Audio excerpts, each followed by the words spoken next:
C Note here, and welcome to C Note FM, the show that is like poking the Pillsbury Doughboy's stomach. It's a lot of fun, a little ridiculous.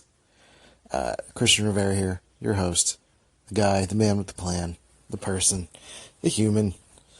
That's what I am. I happen to also be a male, so in case you were curious. Today on the show, I have Carrie Miller, who joins me. She is a post-divorce specialist.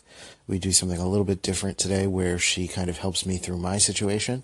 I ask her some questions about who she is and what she does, and we take the opportunity to talk through some of my personal stuff, and she helps me through some things. We kind of do a discovery call, and she shares a little bit about what she does. So without further ado, this is my talk with Carrie Miller. Drums, please.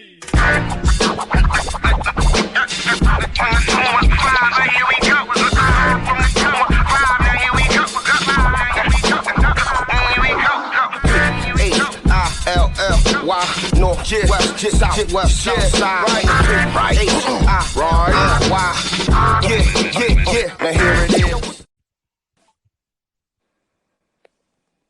Oh, I heard the noise. Hey, good morning.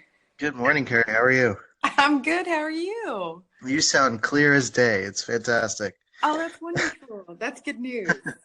Yeah, I'm doing well. I'm excited to have this conversation. Me too. How are you doing? Doing well. I'm excited to do this and excited to share your expertise with the people. So we're already recording, which is fine because I like to treat this as like kind of just a talk show, and we just have at it. So basically, if you would like to give your synopsis, your spiel, your thing, your John, like as to who you are. Okay. Let's see. I am a woman that's been there, done that, and then some. I've had several full careers already, and had life kick the hell out of me too. So I come by my lessons very honestly. But what I do is I specialize in relationships with an emphasis on post-divorce recovery, just because it's an area that not a lot of people are comfortable with at times, Right. because when you're going through it, it feels like you're alone a lot of times. And sometimes I explain that because when you suffer a death or one of those kinds of losses in life, you kind of have people that gather around you and are a huge support to you, at least for a while. And in a divorce, you tend to have that at first, and then people kind of move on with their lives a bit quicker because it's almost a judgment kind of a thing.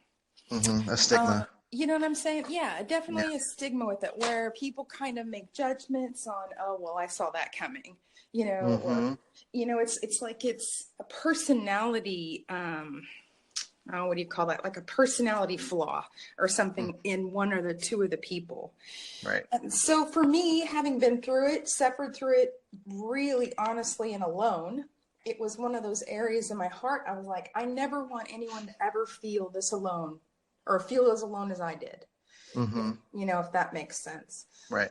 So for me, it's an area that I'm like, hey, listen, I'm willing to tackle the stigma. I'm willing to be there for people that don't necessarily have someone that will understand their side. And when I'm talking to someone, I'm not worried about what their ex is doing. I have no interest in that at all. What my focus is what are you doing? What are you, how are we working to get you where you want to go? Because honestly, that's the only thing you have any influence over anyway, right? Is yourself. Right, exactly. That's so great. Keep going. Yeah.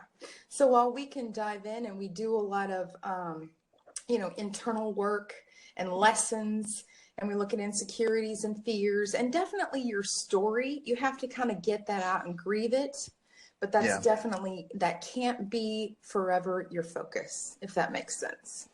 No, you have to find the tools, and it seems like you give people the tools to be able to both move on in a healthy way, but also perhaps regain some of the social acuity that comes with the post-divorce process, that you might lose a little bit. You might kind of become a bit recluse, and just kind of like, because you're dealing with such heavy things, you might separate yourself from friends and family, especially those who are stigmatizing you.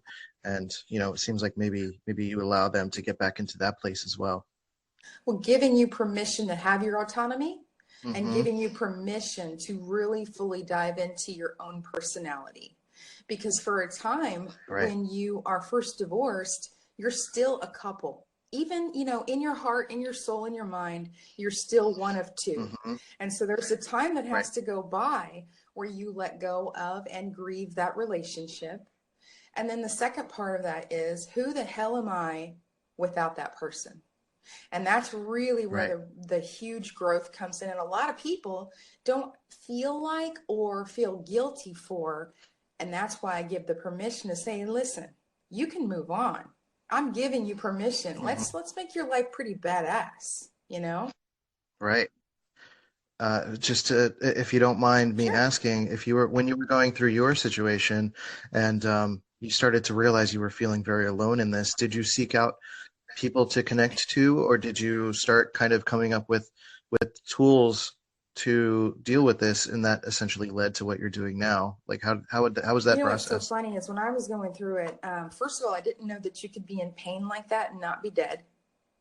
I hurt so Mm-hmm. bad. I felt like my skin had been ripped off and I was being dunked in alcohol. That's the best I can Mm-hmm. explain it.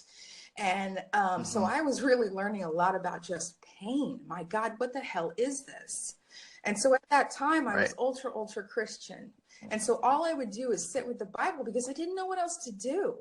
And I would flip through and Right. I would try to find passages of like something that would make sense to me. And there just wasn't anything. And I would go to church and I would try to get, someone to talk to or whatever. And that would satisfy an hour or two. But what did I do the other Mm-hmm. 7 days of the week and the rest of the hours that were there? And Mm-hmm. so what I started realizing is, and I kept hearing time heals, time heals. And yes, time Mm-hmm. is a great healer, but it's not necessarily a good teacher. Does that make Right. sense? Yeah, you have to do something with Yeah, that so time. I started, I've always been fascinated with people. That's always been a calling of mine. But I started Mm-hmm. reading even more books and I started listening to anything I could get my hands on. And one of the things that I'm really, really big on, I don't like to use look at the truth because truth is subjective, right? But it's very Mm-hmm. Mm-hmm. important for me to always encourage people to approach things very black and white. And it keeps you Right. from taking on too much of the blame, but it allows you to really take a good look at what has happened, where am I now, and where do I want to go. So it's not, Right. if you lose someone, it's not, oh my God, I'm unlovable, no one's going to love me again. Okay, well, what's the black and white truth? He just didn't love Right. me anymore. Okay, now that you can Right. handle, and it's a smaller Mm-hmm. piece and you're able to eat that, if that makes sense. Yeah, it's almost like, I don't want to say reductively, like, looking at it, but some form of that, like you're simplifying the complex emotions that are coming with all of these things. Like, that's kind of what I've been doing naturally, because my listeners know that I've been going through a divorce, and part of what we can do on this call is kind of do a discovery call Absolutely. to sort of share your process, and I'm more than happy to be as open as possible with everything. But for me, it's been like finding ways to simplify everything down to its core essential, as to like, why did this fail? Why am I calling it a failure? Why, like things like that. To really kind of help myself process, realize what that truth is, quote unquote, and then move forward. I think that makes really good sense to reduce it down to black and white. Absolutely. Making it black and white. And listen, part of that discovery process is discovering Mm-hmm. patterns.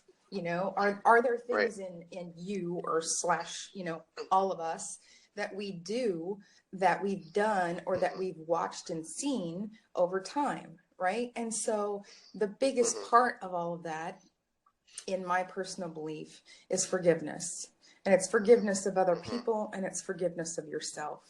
And that's such a crazy word, because people don't necessarily understand what it means to forgive. They think it means that you're not going to be mad anymore, or they think it means that, that what people have done to you is okay. And so it's a mindset and mind shift that needs to happen in order to move on. A reframe. Yeah, reframe. That's a good way to put it. What is often what do you feel is the most difficult part of the process in terms of, because people are the variable, essentially. Everyone's got a different situation. Everyone's got a different thought process, how they process things, or different emotional states. Do you feel there's a commonality in the most difficult part of the process for someone going through this post-divorce process?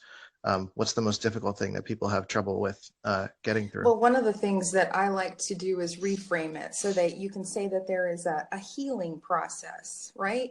Instead of, because when you lose someone, whether it's death or divorce or whatever, you go through stages. Well, I like to really keep that process a healthy one. And so I call it a healing process.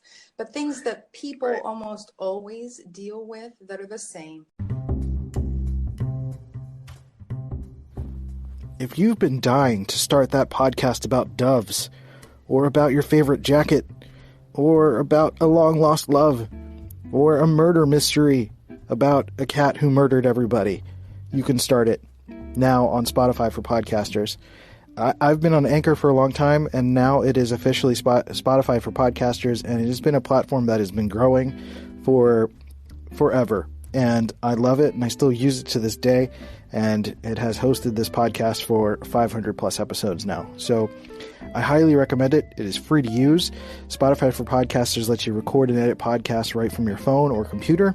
So no matter what your setup is like, you can start creating today. I'm literally on my bed recording on the phone is on the bed, and I'm just talking, and it's not that complicated. And then you can distribute your podcast on Spotify and everywhere else that podcasts are heard. So video podcasts are available too if you want to show your pretty face and have people see you. And you can do all that too. So just do it. It's totally free, no catch. Give it a try. Spotify for podcasters. Let's go.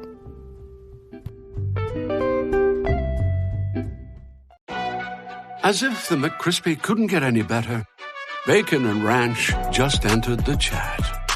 The Bacon Ranch McCrispy, available at participating McDonald's for a limited time. Ba-da-ba-ba-ba.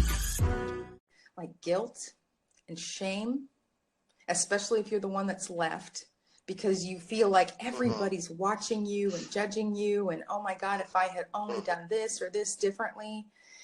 And then the next big thing is blame. Who's to blame here, And it seems like we as people need to find a way to blame somebody in the situation in order for us to be okay. And it's more healthy to look at the situation and say, look, it happened. Both people are at blame. I took 75 or 80% of the blame for a very long time. And then I realized I can't do that. It's not 75 or 80% my fault. And I kept going back and thinking, if I could only change this, if I could only change that. And that's the part where I really learned about forgiveness. Was there anything beyond I don't want to say simply, because again, I don't want to sound reductive.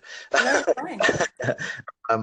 Was there anything beyond your own experiences that you started to look into in order to sort of hone your craft and learn more about becoming an expert in this field? Did you talk to more people? Did you talk to other experts?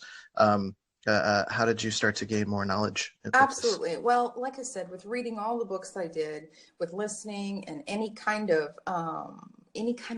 like certifications, and I also went to school for counseling, but I tried very hard just to get to the bottom of the feelings, because the feelings were what was keeping me from moving forward. And then I mentioned like forgiveness. And so people have the hardest time. Generally, they can say, okay, I can forgive the other person, but they have the hardest time forgiving themselves.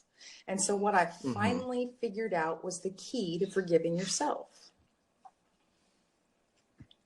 Do you want to know what that is? Yes, keep going. I'm on the edge of my seat, quite literally. So forgiveness of yourself is looking back and saying, okay, who was I at that point? Who was I, even if it was a week ago? Who was I a week ago? If I took my person today, if I took me today with those lessons that I've learned from that, would I make that same decision again with my current knowledge?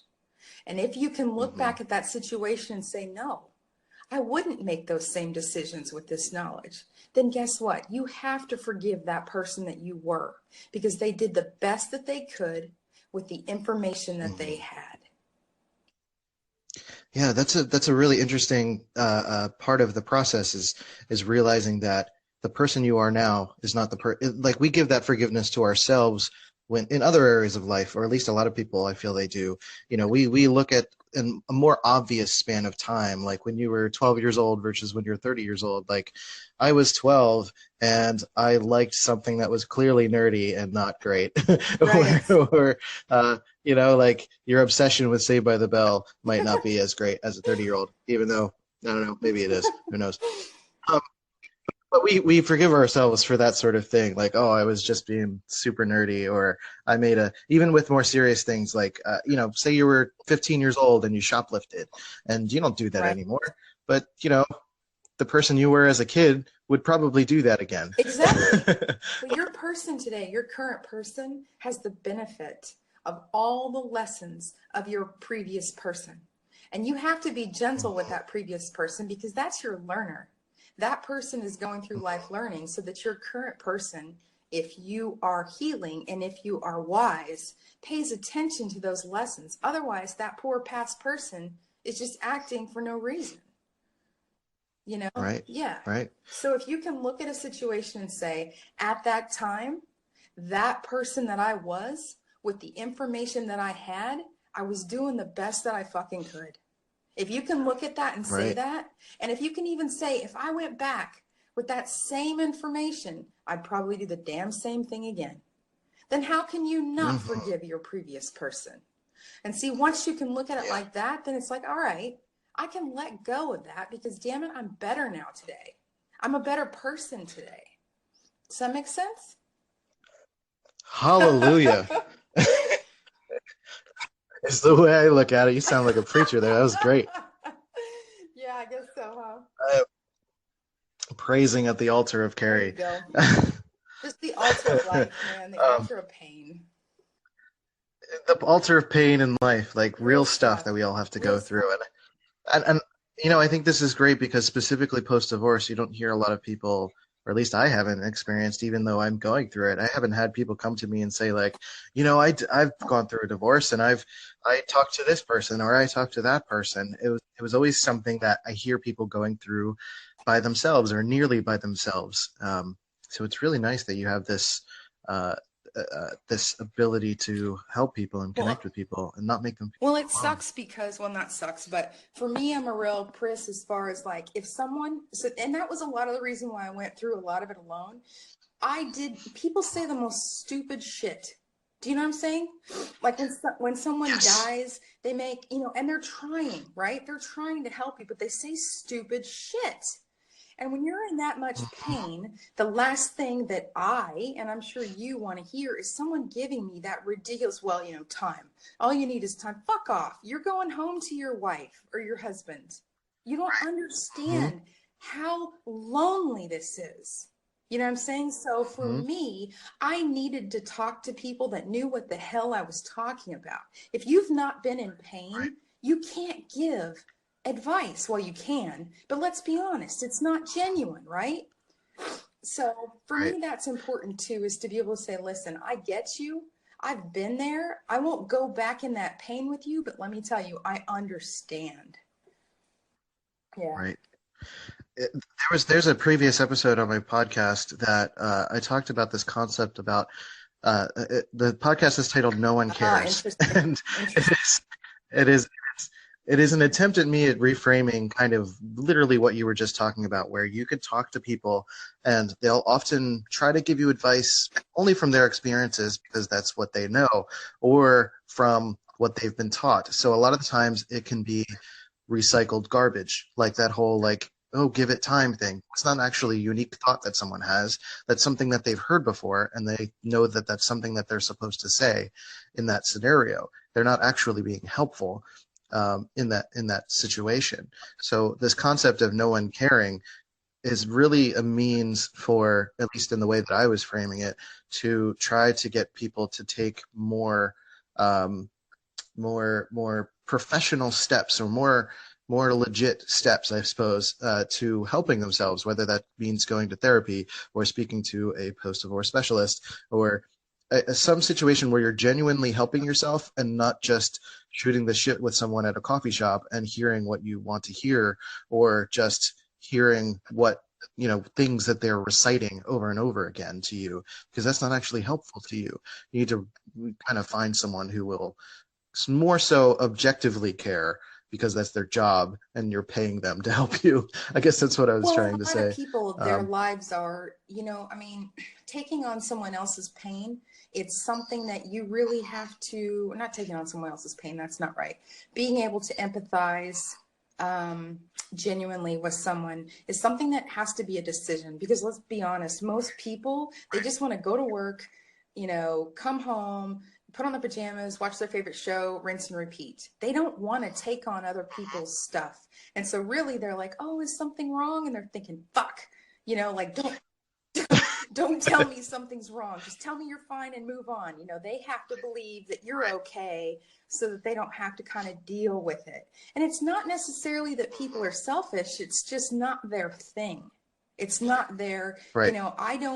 My calling isn't to work with, people that have lost a loved one necessarily. I can, but that's not where my heart lies, So it's fine. You are absolutely right. Find the people, and when I was going through it, I couldn't find anybody. Like, I really couldn't. I was so alone in the city that I was in. I had moved there with my ex. I didn't know anybody. And really it was 2009, 2010. And so Facebook was out, but it wasn't as big as it is now, where there are groups.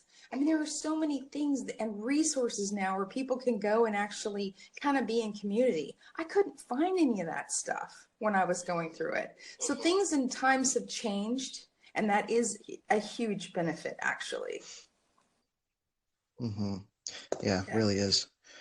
So I think we can start to transition to kind of telling you a little bit about my situation. What's interesting about, so to kind of preface with like who I am, I'm usually like, I kind of pride myself on being a fairly self-aware person, and which is why I feel like I can do this podcast. But there's definitely plenty of things where I feel like I'm doing well, and then I get to a different point where I don't feel like I'm doing very well. And there's a lot of, I don't know, I want to say there are a lot of unique things that are going on, certainly. But, you've heard a lot of things. Certainly. Everybody has their own unique pieces of the pie. That's absolutely, that's totally honest. Right. So with me as a person, I've dealt with manic depression since I was a kid, which more recently was diagnosed as a cyclothymia, which is like a low-grade bipolar disorder. It affects my moods, and essentially I go from a depressive state to a manic state in kind of an unpredictable cycle. It is cyclical, like it kind of goes from one to the other, but sometimes it can be triggered by things. Sometimes it can kind of manifest on its own for no real reason. And really that feeling, like for a long time, I felt like when I was in Philly, which is where I'm from. So to kind of give you the basic, actually, I'll give you the more of the story of the divorce itself, right, real quick. So right now, I'm in the midst of the divorce. The divorce will be final in April, and she's currently pregnant with my child, who will also be born in April. So legally, I'm looking into how that's going to be. she's not allowing me to have any sort of involvement with the child. So that's where the legal stuff kind of comes in, and doesn't even want me on the birth certificate, that sort of stuff. And essentially, the cause for the divorce was a combination of years of emotional abuse from her, and then my poor reaction to it. And that sort of combination didn't really allow us to communicate well. And we had poor communication throughout the relationship. Can you still hear me? I kind of hear going in and out. I hear you perfect. Okay. So to kind of go back, like I was saying, with my cyclothymia, because that was sort of the impetus for me. That was really the launching point for the divorce, which was my going to therapy, because I felt like something was wrong with me. We were at a point where we got married, and after that, I got caught talking to someone, sharing emotionally and sexual conversations with someone else. And after that, we went to therapy. We went to couples therapy. And not soon after that, which the couples therapy was terrible. It was basically like pointing fingers at me the whole time, and wasn't really helpful for our divorce, for our marriage. It was really bad. It was like the therapist. First of all, the therapist was like, it was late in the day, so she wanted to go home. You can just tell. And so we were scheduled for like half an hour, and it was probably like 15 minutes. And she would have us like fill out these worksheets, and we never actually went through them. Basically, she gave us like a 5-week beginner thing, and she was trying to just sell us on more time, as opposed to actually helping us within the time frame that we wanted to, really get some help. And the therapist was just kind of looking at me like, you're not stupid. Why are you not communicating? Why are you not this? And I'm like, there's a lot going on that you don't see. Wow. It's going to be kind of difficult to explain really all the nuances that I've kind of broken down. So like you said, it's kind of interesting to simplify everything. So if I can simplify it down to its core, I started going to therapy for my bipolar disorder because I felt like I was going crazy, that I was unhappy in this situation where I had moved from Philadelphia to San Diego. I had a beautiful wife. I had a great house. I had a good job. I had everything going for me in both my eyes and the eyes of everyone around me. And I was still miserable. There was no communication within our marriage, very, very little or very stoic communication. And it was there was a lot of belittling on her part, and there was just a lot of kind of keeping me in my place, as it were. And there was a lot of accommodations that I made. We lived with her mother. Well, actually, her mother lived with us. Her mother, niece, nephew, and 3 dogs lived with us, and I hated all of that. Yeah, understandable. That was a very difficult situation. And we were at the point where we were starting to think about having kids. So I went to therapy because I was like very concerned with my mental state being part of raising children. I didn't want it to be a problem. So I went to go get professional help.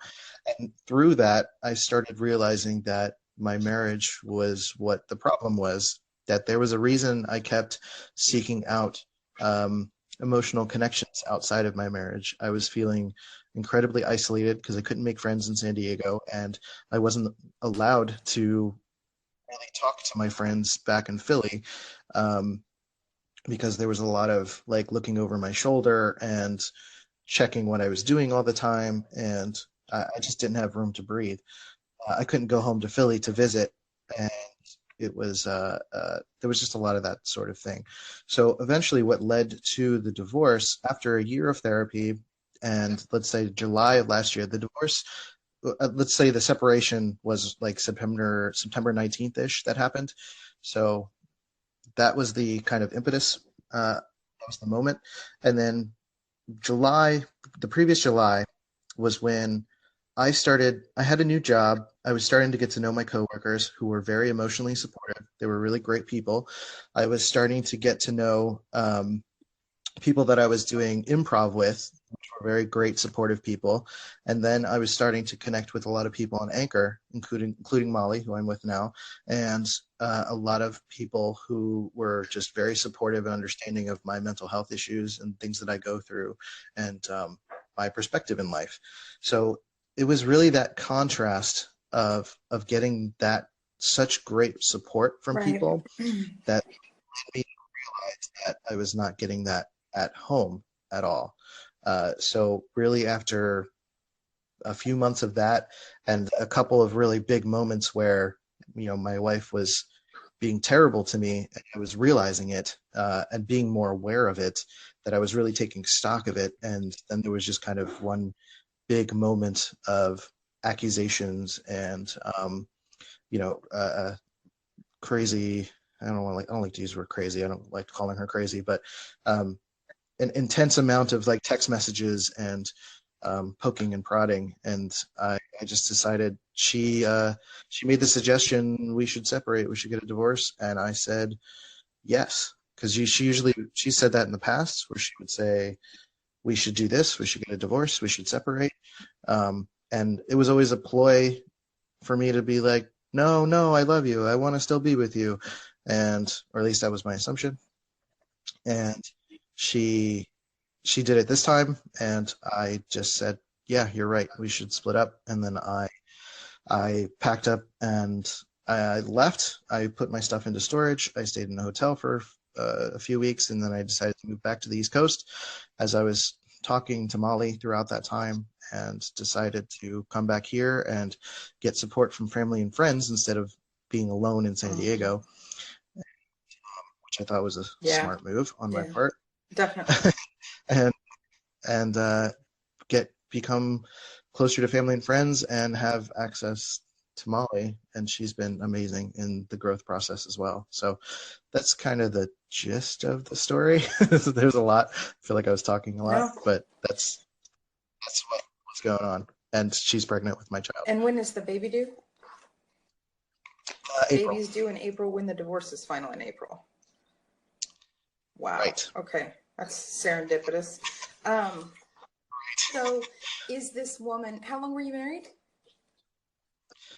2 years, 2.5 years. You were married 2.5 years. We were together for. You were together for how long? One more time, it breaks up. We were together for 7 years total. Yeah, it broke up every time you said 7.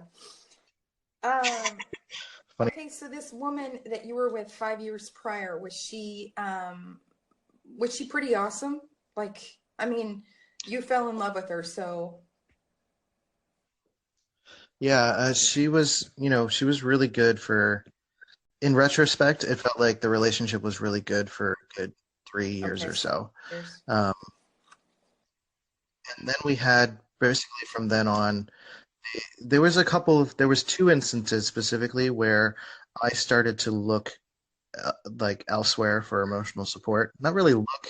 It's not something that I like realized I was doing until I was like in it. But there was a situation with an old friend of mine where I kind of got close to her emotionally, and then my wife found those text messages, and that became a trust issue within us.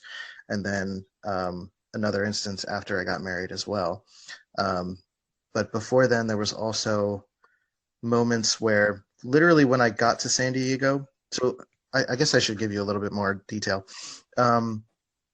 So we met at the end of 2008 through a mutual friend, and then started talking for about 6 months. I went to San Diego to visit in the summer of 2009 for a week, which I felt like was one of the best weeks of my life.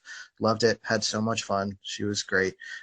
She has an irreverence about her that I really appreciate. Like, she just doesn't give a shit about what people think. And like, she's a rad, like, even to this day, I feel like she's a rad person. Like, I don't talk ill of her. If anything, I talk ill of like our relationship, like, it was our dynamic that failed, not necessarily her as a person. Like, she's rad.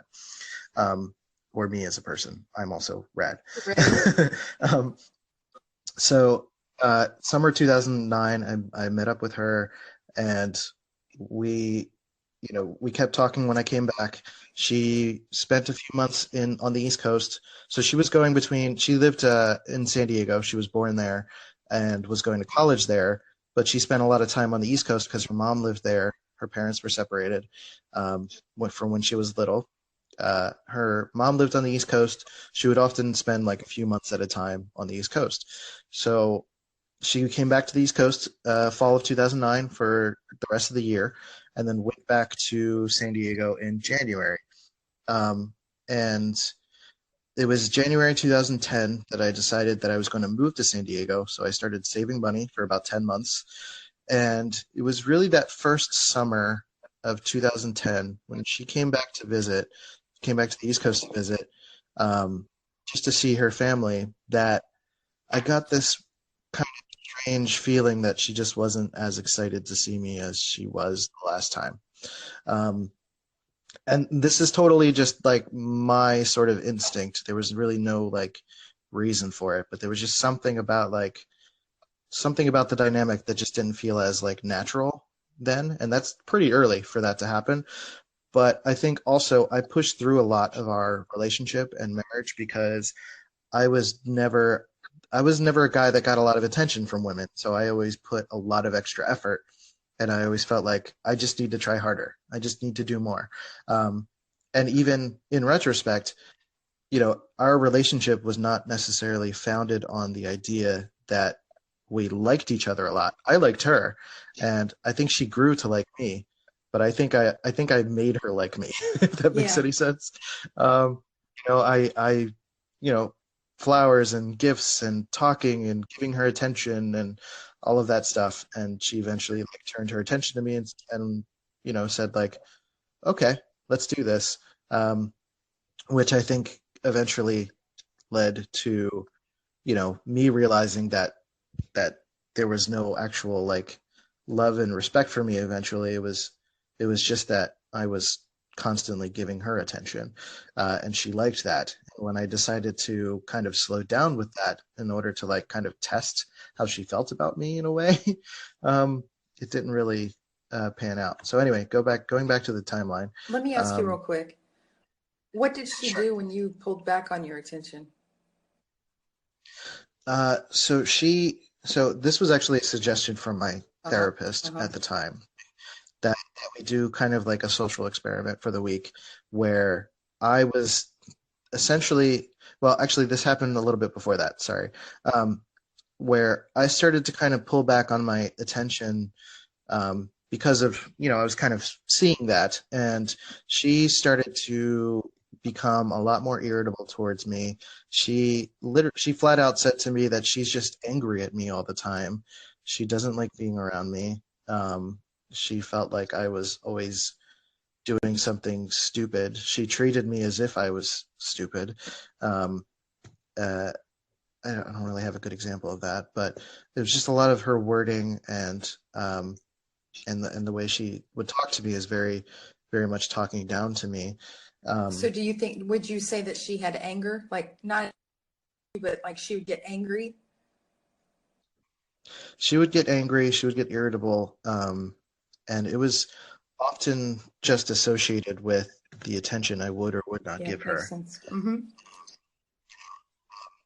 My most recent therapist has suggested that she may have borderline personality disorder, which is something that I've also um, ascertained as a possibility. But again, I have no diagnosis. So, um, but a lot of those behaviors, if you're familiar at all with that personality disorder, kind of fall in line with who she is, um, and what that relationship has been like. So once I started doing that and I started talking to my therapist about it, my therapist suggested that I take a week to be the perfect husband, essentially, just to kind of test the contrast, to really see if this is like what it was like, to kind of gauge where she was, what she wants from me, and what we want from each other.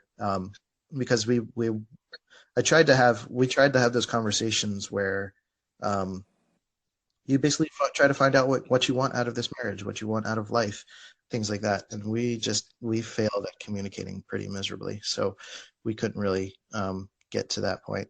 So I did this social experiment where I was the perfect husband for the week. And actually, sorry, I keep missing little details that are important. So right before this social experiment, I had told my therapist that I suggested that my wife was being somewhat emotionally manipulative. And the reason that I noticed this was she would do this thing where she would stop in the hallway and pucker her lips and wait for me to kiss her. And I had this moment where I stopped and I was like, huh, this is interesting. And I thought back and I was like, there's really not a lot of times where she would just randomly show me affection, kiss me on the cheek or cuddle with me or hold my hand. It was always something where I was giving affection to her. It was always like an 80-20 deal, 80% of my effort for her 20%. I would even say 10. And so she would pucker her lips and basically wait for me to go kiss her. And to contrast that, if I would do the same, not the same, but if I would go into the kitchen while she was cooking or something and I'd peek around and try to give her a kiss, she wouldn't pucker her lips. She wouldn't kiss back, which I thought was both maddening and fascinating at the same time. Was she so I brought this. when you did that? She wasn't irritated, but she was more like just stoic. She did look irritated, but there was no reason at the time for her to be irritated, no immediate reason. It was just we were going through our day and she was cooking and she was even in a good mood, talking to her mom and seemed like she was in a good mood, which is why I felt like I could go and give her a kiss. Otherwise, I would probably leave her alone. So when you went to give her a kiss, did she like make a face or was she just like completely ambivalent? Complete ambivalence, just no reaction, barely even acknowledged that I did it. Okay. Which was I felt extremely strange, and this happened a few times. This was happening for a little while, but since I actually started noticing it, it happened a few times, and that's when I brought it up to my therapist, which is when we decided to do the experiment where she would pucker up and do the kiss thing, and then I would do that. I'd kiss her. I'd give her everything she wanted. I gave her physical attention. I gave her gifts. I gave her intense communication, way more than I was naturally willing to give. And it was a situation where I was starting to see positive results. She was being more affectionate to me. She was starting to be more sexual with me. It was more, everything just got turned on, and she was like very happy with it. And then the next week I went back to normal. I didn't go less than normal. I just went back to normal. I went back to the normal amount of affection, and not that I wasn't showing any affection before. It was just not so romantic comedy, as it were. It was more everyday life, and she noticed the difference. She literally, by day 2 of the following week, she was like, what's going on? This is a big change. Like, are you, and started going to this point of like feeling like I was hiding something. And I was flat out with her. I said like, no, I wanted to see like what you would be like if, what the difference was like. And she essentially crashed and was more angry at me than ever. And do you know why? I don't know why. My assumption is that she just wants an insane amount of, not insane, but a more attention than normal, more attention than I was willing to give. And it didn't feel natural to me. It felt very forced. And she had a lot of specific sort of things that she wanted, very guidelines as to like how to talk to her, when to talk to her, when she wanted gifts, when she wanted physical attention.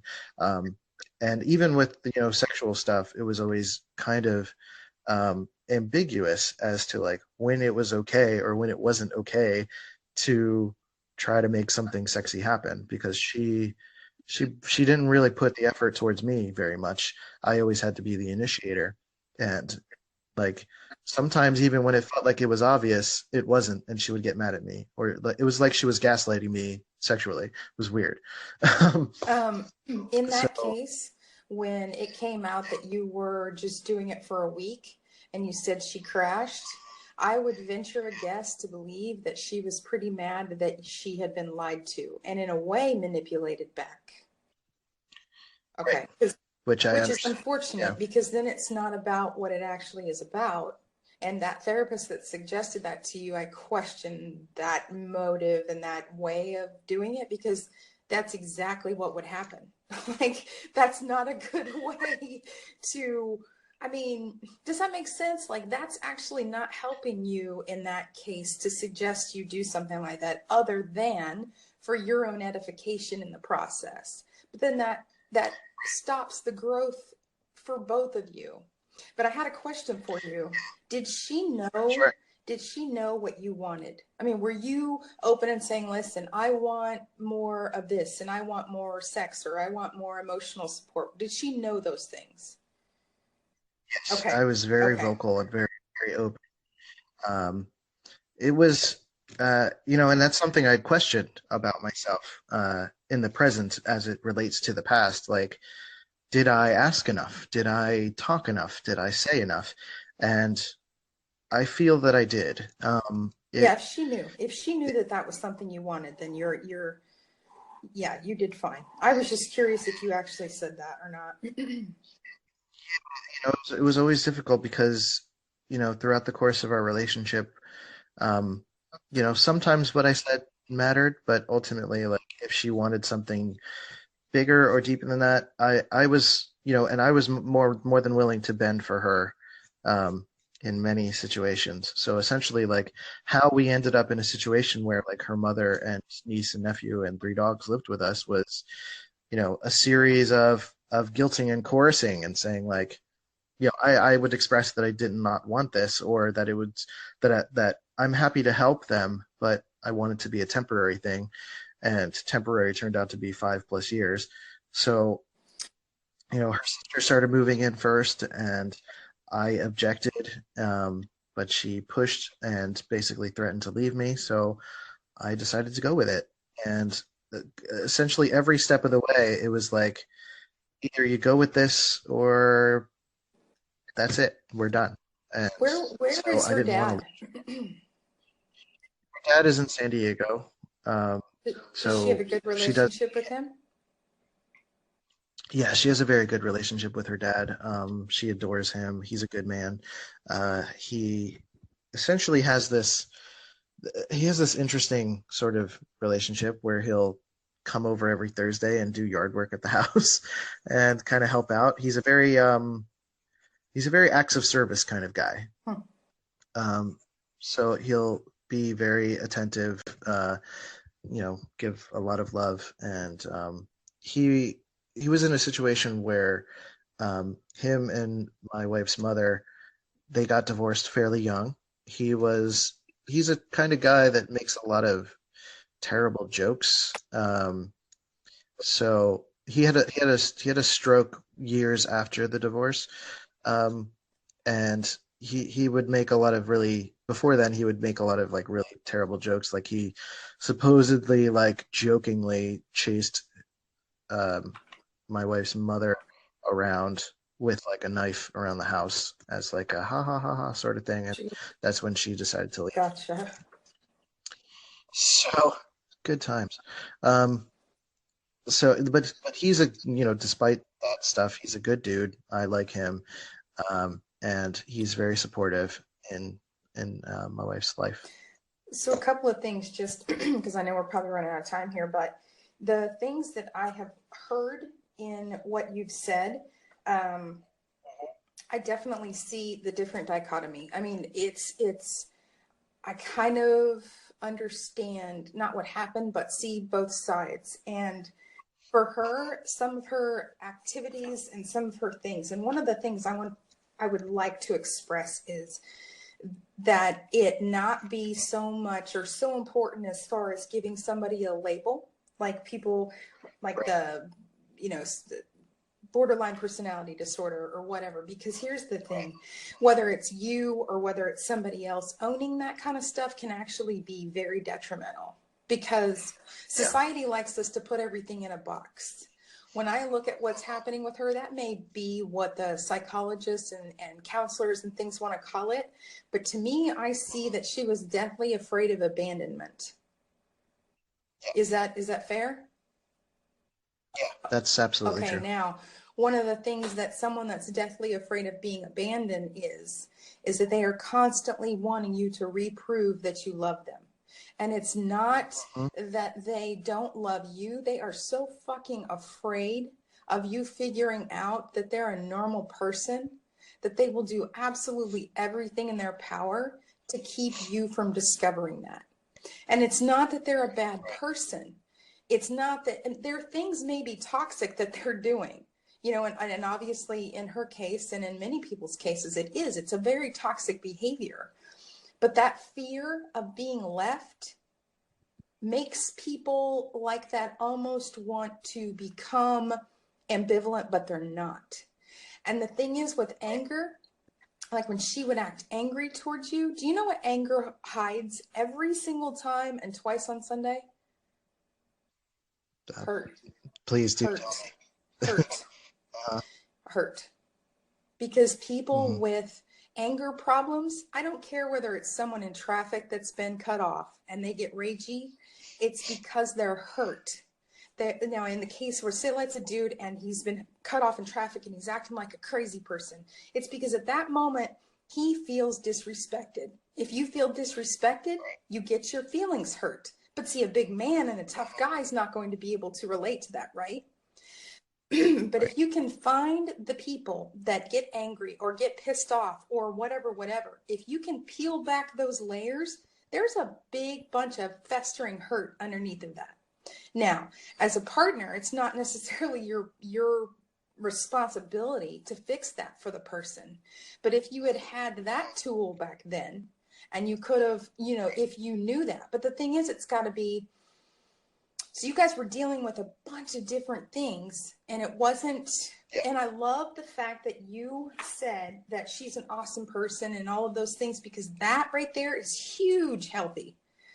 Because recognize, and you were probably drawn to her, and I'm making a lot of assumptions, but just my intuitiveness, that's just kind of what I do. But I bet you were drawn to her because she was a lot of the things you weren't. She was outgoing. She didn't necessarily, she seemed like she was tougher than nails. Yes?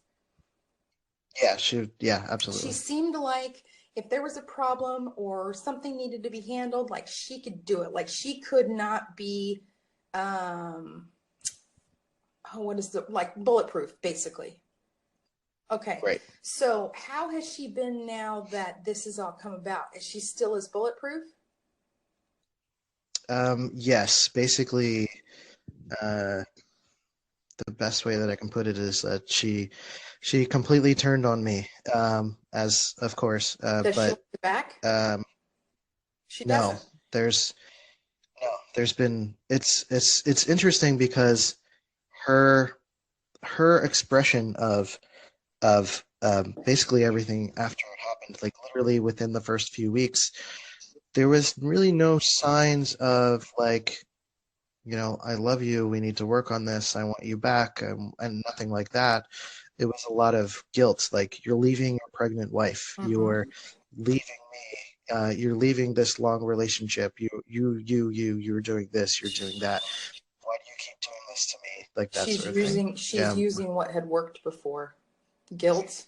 Right. Guilt and all of those kinds of things. She's trying, because see, she doesn't have the emotional wisdom, and she doesn't have this marriage to look back on yet.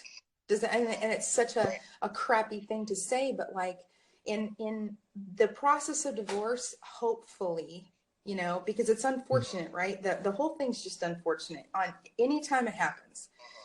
Is both people have to take that inventory of what did I do wrong? Not wrong, but wrong.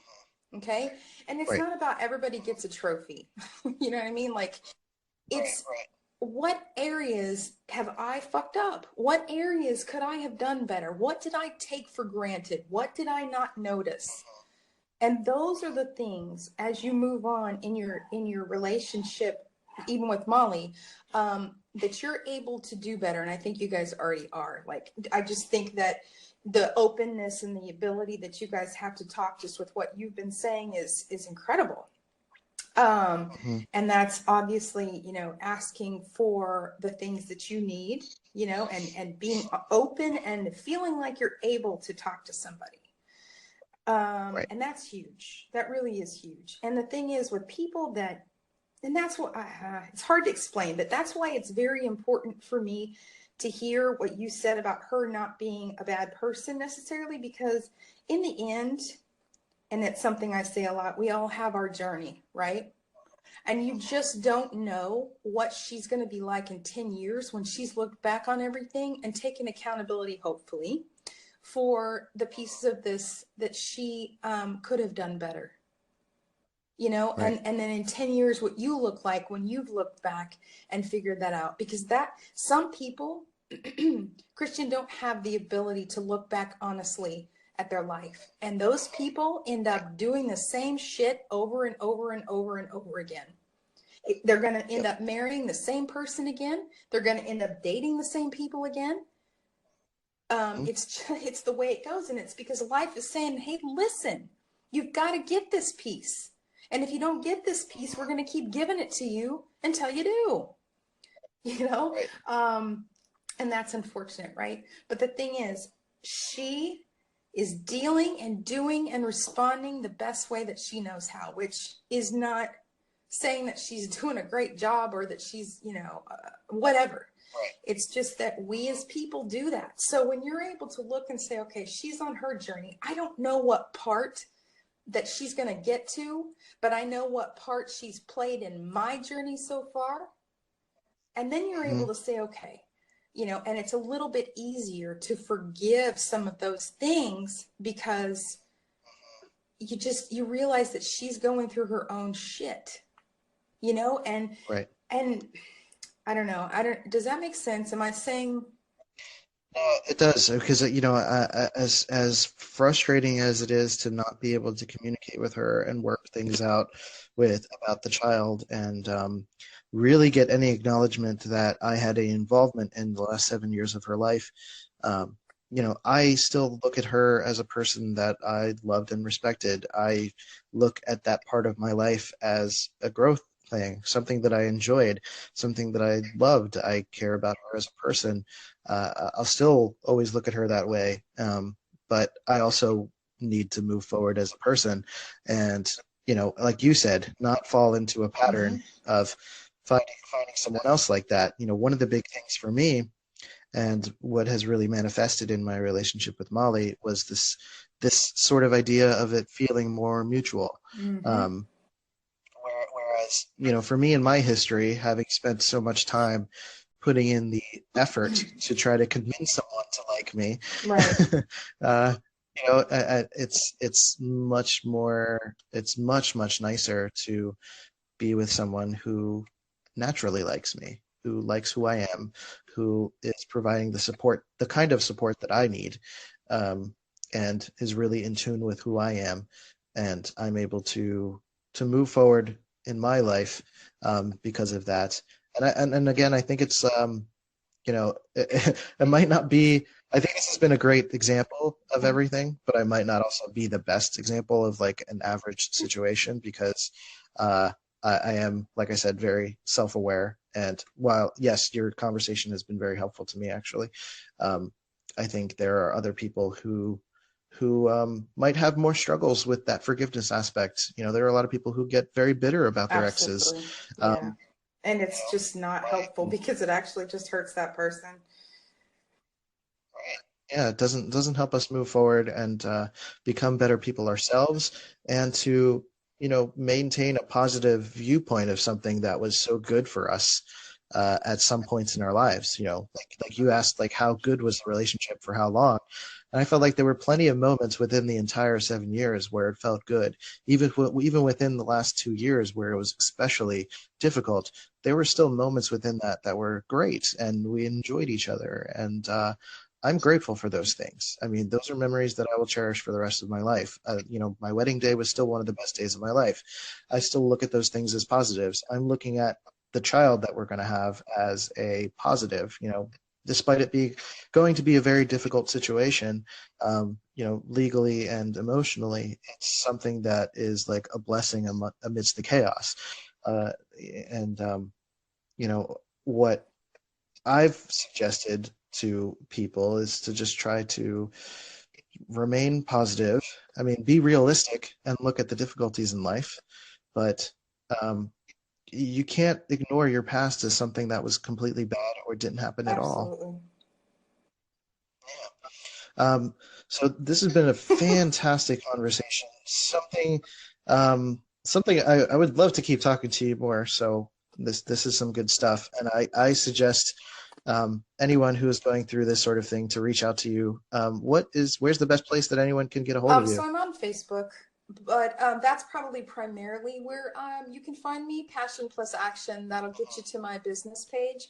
It's Passion plus Action, all spelled out that way, spaces in between. And you can find my profile. It's all public. And but yeah, I'm so like, it's hard because I'm so at the point where I'm like, have you tried this? What about this? And I want to talk to you about so many things. So yeah, we'll definitely have to do this again. Yeah, I think we can do a follow-up, not even just about my stuff in particular. I mean, I'm more than happy to keep talking about my stuff, but I think there are plenty of little topics within what we discussed, particularly with how people react to things. Absolutely. Especially in my situation with the child, a lot of people have very strong opinions about children and how you should, quote unquote, fight for it. And what you should be doing. I get, especially with my situation being from Philly, everyone from Philly is very bold, and they're just like, well, what the fuck, Christian? Why aren't you fighting for your kid? And I'm like, what the fuck? Leave me alone. I'm trying to figure this stuff out, but not everyone has the full picture. We've been able to ascertain about, my wife and the fear of abandonment and the way that she handles things. It's not an easy way to communicate. It's not an easy way to figure out what to do next. And how to deal with, those reactions that people have, those generic reactions, the give it time, the fight for it, the have you tried everything, sort of generalized comments. I think that's stuff that I think in a few weeks' time we can get together again and talk more about that stuff. I think it'll be interesting. Man. I look forward to hearing your how everything works out. It's going to be awesome. It's going to be okay, is what I'm trying to say. Yeah, and it's up to us to continue to make it awesome. Yeah. So Carrie, it's been a fantastic conversation. I do suggest that you guys go to Carrie's Facebook page. She drops a lot of rad nuggets of information. I haven't known Carrie for very long, but she's a rad person to just follow and to talk to. And particularly your last two posts about how to show affection from men to women, I think those are really great as it pertains to the different ways of showing affection.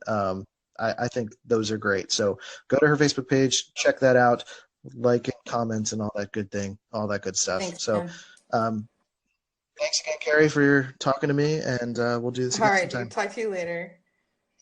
Bye. Everyone.